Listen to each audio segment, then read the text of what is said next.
There's an interesting energetic phenomenon that happens when we're around people who have a tendency to be narcissistic, self-absorbed, more focused on themselves, and they haven't cultivated a lot of self-love, profound self-love.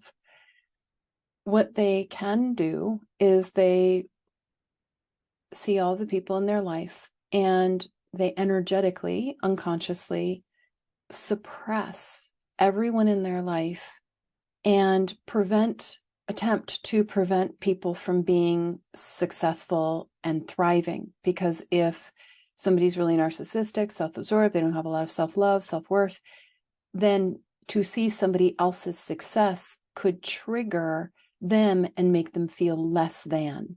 So they'll energetically suppress. And if you have people in your life, or even a parent in your life that didn't like it when you were happy, or had this one-liner of, don't get too big for your britches, or you would tell them about something that's really excited and they're like, well, I don't know, you might be able to pull that off, but don't get your hopes too high. They might be energetically suppressing you, and again, to feel better about themselves. And so we're going to unpack a couple of these layers, but today we're just going to do one, and then the next coaching, we'll dive into the next layer around it. So you take a deep breath in, pull yourself into your line.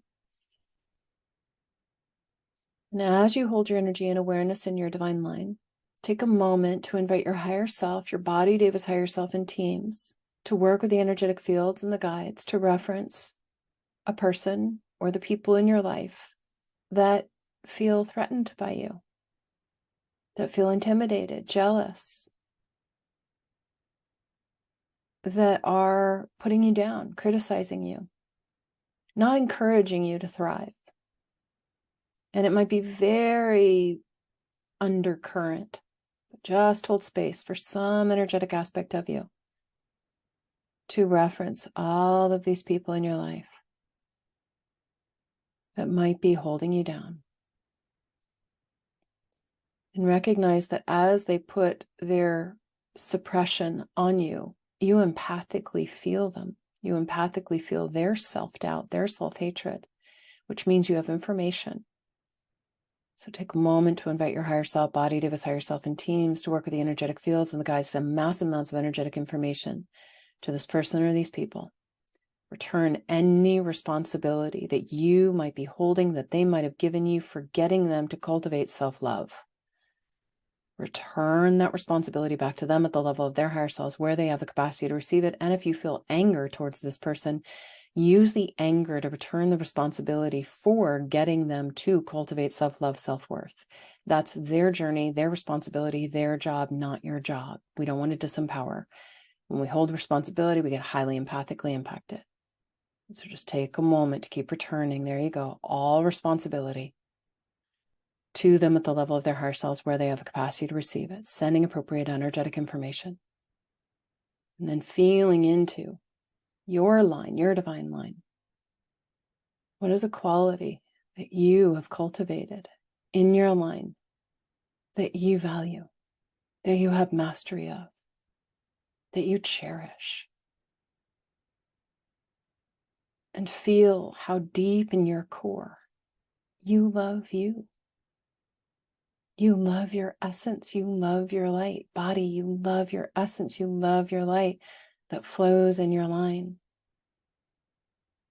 You then have the ability to model self-love and to use that vibration that is your gift to thrive, to have compassion, a compassion reaction, which dissolves the suppression off your fields. Compassion has the most harmonic vibration, but we can only get to compassion when we have profound self-love in our core, discernment that another doesn't, not attached, wanting, or responsible for another to attain it, only attached and responsible for holding that love for your light in your core, modeling that, and then gently spinning your fields in a counterclockwise direction, releasing any suppression that anybody might be putting on you because you threaten them, You can threaten them. That's their journey for their own growth and evolution. You're just in your light. If they were an ascended master, they wouldn't be threatened by you. By you just being in your light and loving your light, you're modeling a solution. You're modeling an energy they have not yet attained, compassion, humility, gratitude. By being in deep gratitude for the mastery that flows within you. We ask for a balancing and a stabilizing of your fields, updating your grids, all your reference points, all ways in which you perceive. Oh. Take a moment to let that integrate.